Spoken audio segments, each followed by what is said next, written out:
नमस्कार दोस्तों। आज के अपने नए वीडियो में हम न्यू रियलिज़म के बारे में पढ़ेंगे। इससे पहले के वीडियो में हम आइडियलिज़म और क्लासिकल रियलिज़म के बारे में पढ़ चुके हैं। यदि आपने उन वीडियो को नहीं देखा है तो मैं डिस्क्रिप्शन में उनकी लिंक डाल दूँगा, आप उन्हें ज़रूर देखिएगा। तो न्यू रियलिज़म को शुरू करते हैं। न्यू रियलिज़म को स्ट्रक्चरल रियलिज़म भी बोलते हैं। स्ट्रक्चरल रियलिज़म, न्यू रियलिज्म के अनुसार जो अंतर्राष्ट्रीय व्यवस्था है ये अराजकतापूर्ण है, एनार्की है। इसमें अंतर्राष्ट्रीय व्यवस्था में एनार्की होती है। जैसे आप देख सकते हैं कि इस फोटो में कि इसमें एनार्की व्याप्त है ना, कि लोग एक दूसरे को मार रहे हैं, राज्य के खिलाफ आ गए। तो अंतर्राष्ट्रीय व्यवस्था भी है जो एनार्की है, उसमें अराजकतापूर्ण है। क्यों है अराजकतापूर्ण? क्योंकि राज्यों की संरचना जो है, अंतर्राष्ट्रीय व्यवस्था की संरचना वो राज्यों के व्यवहार को निर्धारित करती है। और जो अंतर्राष्ट्रीय व्यवस्था की संरचना है, जो स्ट्रक्चर है, वो ही अराजकतापूर्ण है बोलते हैं। इसीलिए इसको स्ट्रक्चरल रियलिज्म बोलते हैं, क्योंकि ये व्यक्ति के व्यवहार पे नियंत्रण नहीं कर देखता, मतलब व्यक्ति के व्यवहार को नहीं देखता, व्यक्ति के स्वभाव पर अपना ध्यान केंद्रित नहीं करता जैसे क्लासिकल रियलिज्म बोलता था। ये स्ट्रक्चर पे ध्यान केंद्रित करता है, इसीलिए इसका नाम स्ट्रक्चरल रियलिज्म भी है। तो ये बोलता है कि ना, राज्यों का व्यवहार जो है उनकी संरचना द्वारा निर्धारित होता है, और संरचना जो है अराजकतापूर्ण है। ठीक है। और क्यों अराजकतापूर्ण है? क्योंकि राज्यों की जो शक्ति है वो अलग अलग होती है, और क्षमताएं भिन्न भिन्न होती हैं, और राज्य के व्यवहार को नियंत्रित करने के लिए कोई केंद्रीय संस्था नहीं है। जैसे कोई ऐसी केंद्रीय संस्था नहीं है, यूएन जैसी। जैसे यूएन है, ये राज्यों के व्यवहार को नियंत्रित करने का क्षमता रखती है। लेकिन केनेथ वाल्ट्ज बोलते थे कि जो राज्य है ना, सब संप्रभु हैं, और इनको नियंत्रित करने के लिए कोई केंद्रीय संस्था नहीं है। मान लीजिए भारत में दो राज्यों के बीच विवाद होता है, उत्तर प्रदेश और बिहार के बीच किसी प्रकार का विवाद हो गया, जल विवाद हो गया।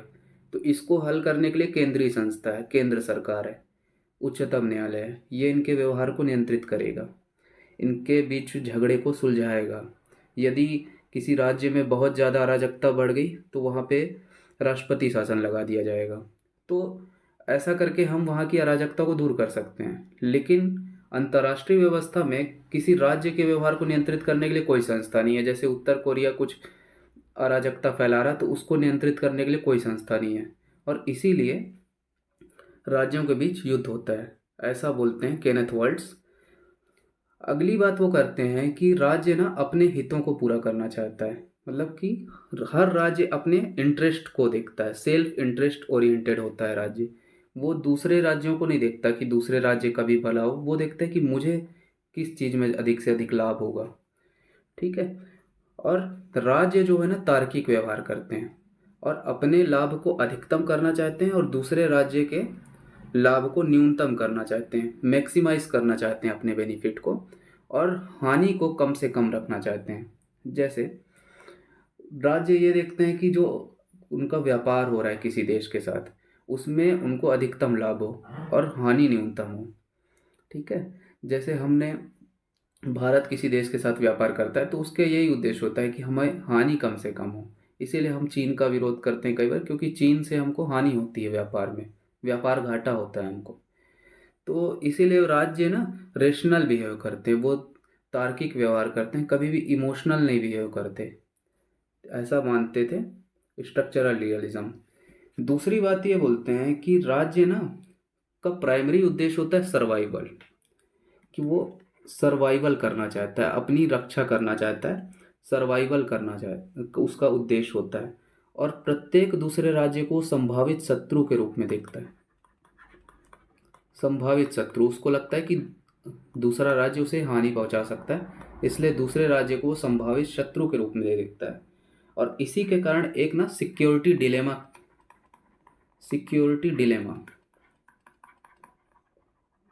मतलब कि सुरक्षा दुविधा उत्पन्न हो जाती है। सुरक्षा दुविधा मतलब कि जब हम एक दूसरे के ऊपर अविश्वास करेंगे, देखिए जैसे इन दोनों एक दूसरे पर अविश्वास कर रहे हैं, इसके कारण उनमें दुविधा उत्पन्न हो गई। उनको लगा कि ये शस्त्र बना रहा है, ये अपना इंफ्रास्ट्रक्चर डेवलप कर रहा है बॉर्डर के पास, मतलब ये मुझ पर हमला कर सकता है।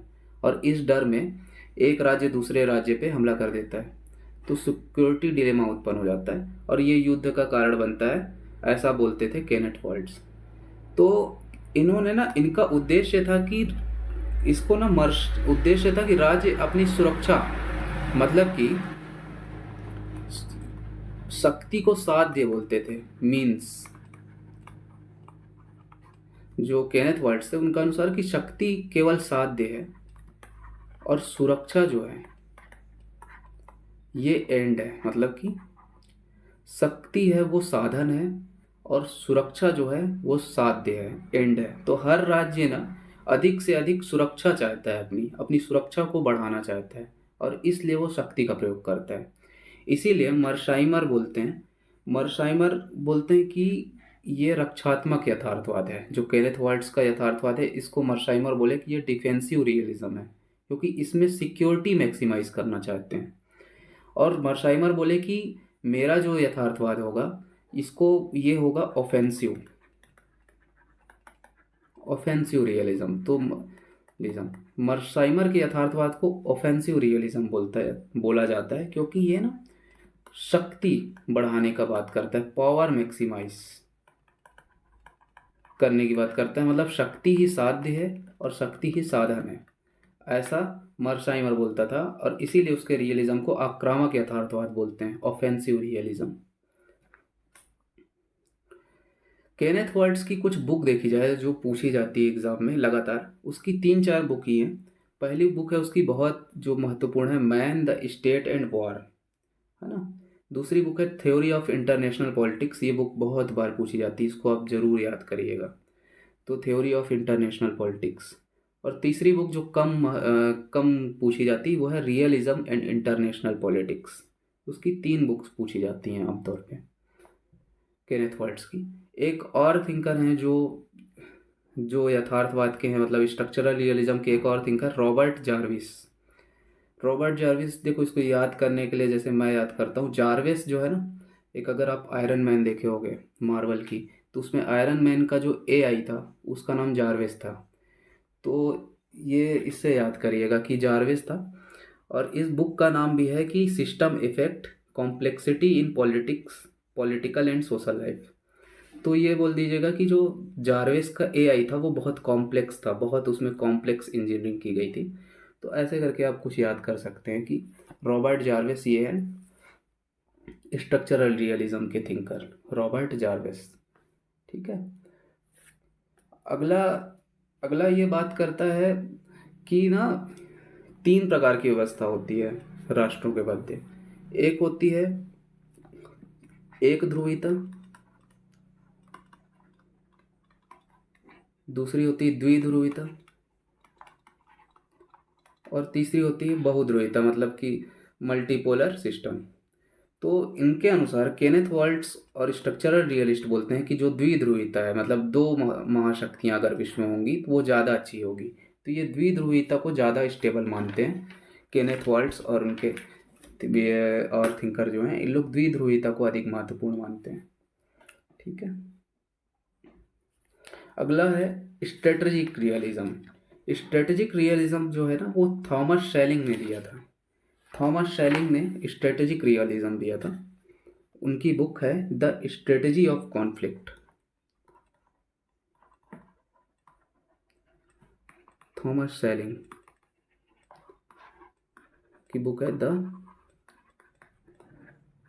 Strategy of conflict. तो द स्ट्रेटजी ऑफ कॉन्फ्लिक्ट में थॉमस शेलिंग ने स्ट्रेटजिक रियलिज्म दिया और इनके अनुसार ये उनकी बुक है द स्ट्रेटजी ऑफ कॉन्फ्लिक्ट। और इसमें उन्होंने कहा कि जो फॉरेन पॉलिसी होती है किसी भी राज्य की, या भी कोई भी राज्य अपना डिसीजन मेकिंग करता है, इस पे ज़्यादा ध्यान दूंगा मैं। और बोला कि जो कोई भी राज्य अपना डिसीजन लेता है या फिर अपनी फॉरेन पॉलिसी बनाता है, इसमें वो तार्किक निर्णय लेता है राज्य हमेशा, है ना, स्ट्रेटेजिकली सोचता है राज्य हमेशा, ऐसा बोलते थे थॉमस शेलिंग। इसीलिए इनके रियलिज्म का नाम है स्ट्रेटेजिक रियलिज्म, क्योंकि कोई भी राज्य अपनी फॉरेन पॉलिसी बनाते समय, विदेश नीति बनाते समय या फिर निर्णय लेते समय तार्किक रूप से सोचता है, स्ट्रेटेजिकली सोचता है। इसीलिए उन्होंने स्ट्रेटेजिक रियलिज्म लिया। ठीक है, तो ये आसान है आपको याद करना। इनकी बुक का नाम भी है द स्ट्रेटजी ऑफ कॉन्फ्लिक्ट, तो बुक में भी स्ट्रेटजी है। इन्होंने बोला कि राज्य ना ब्रूट फोर्स का उपयोग नहीं करता दुश्मन के खिलाफ आमतौर पे, ठीक है। बिना क्रूर बल का प्रयोग किए वो अपने दुश्मन को वो करने के लिए मजबूर करना चाहता है जो वो चाहता है। तो यहाँ पे वो सॉफ्ट पावर की बात कर रहे हैं कि राज्य ना ब्रूट मतलब हार्ड पावर का यूज़ नहीं करना चाहता, ठीक है। हार्ड पावर का आमतौर पे यूज़ नहीं करना चाहता, और बिना हार्ड पावर का यूज़ किए वो ये दूसरे राज्य को जो चाहता है वो मनवाने का प्रयास करता है, ठीक। अगला है पेरीफेरल रियलिज्म। ये कई बुक्स में नहीं दिया होता है। तो पेरीफेरल रियलिज्म ना कार्लोस एस्क्यूडे का है। कार्लोस एस्क्यूडे ने ये ना लैटिन अमेरिकी राज्यों को ध्यान में रख के अपना विचार दिए थे, और ये बोले कि जो राज्यों का व्यवहार है उसमें हायरार्कियल संरचना पाई जाती है, ऐसा कार्लोस एस्क्यूडे कहते थे। अगला एक और प्रकार है रियलिज्म का, neo classical realism. Neo classical realism को आप देखेंगे कि किसने दिया था, तो रियो क्लासिकल रियलिज्म गोल्ड गिडियन रोज का है। गिडियन रोज ने क्वाइन किया था नियो क्लासिकल रियलिज्म टर्म।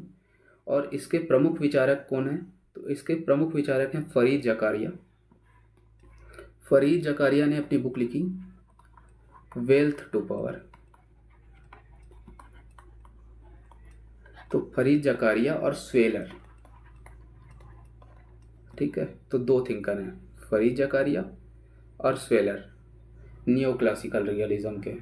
और ये बोलते हैं ना कि यथार्थवाद, जब भी आप रियलिज्म का विश्लेषण करो तो उसमें आप ना घरेलू तत्वों को भी महत्व दो, क्योंकि जो क्लासिकल रियलिज्म था वो घरेलू तत्वों को महत्व नहीं देता था, लेकिन ये ना घरेलू तत्वों को भी महत्व दिए, घरेलू कारकों को भी महत्व दिए, ठीक है। और ये बोले कि ना आप हमेशा रियलिज्म में आप साइंटिफिक अप्रोच मत अपनाओ, केवल आप मूल्यों को भी महत्व दो। तो मूल्यों को,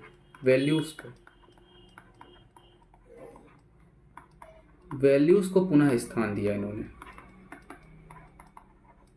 तो मूल्यों को पुनः स्थान दिया फरीद जकारिया और स्वेलर ने नियो क्लासिकल रियलिज्म में, ठीक है। इन्होंने कहा कि संरचना केवल महत्वपूर्ण नहीं है, कि अंतर्राष्ट्रीय व्यवस्था की संरचना अराजकतापूर्ण है, ये नहीं, आप राज्यों पर बल दो, ठीक है। और राज्यों को प्रभावित करने वाले बहुत से कारक होते हैं, और उन बहुत से कारकों को आपको अध्ययन करना चाहिए, केवल राज्यों का अध्ययन नहीं करना चाहिए, ठीक है। तो ऐसा इनका कहना था, फरीद जकारिया और स्वेलर का नियो क्लासिकल रियलिज्म में। रियलिज्म का आखिरी प्रकार जो है इसको बोलते हैं तार्किक चयन यथार्थवाद या लॉजिकल चॉइस रियलिज्म। इसे ग्रीको और क्रेजनर ने दिया था।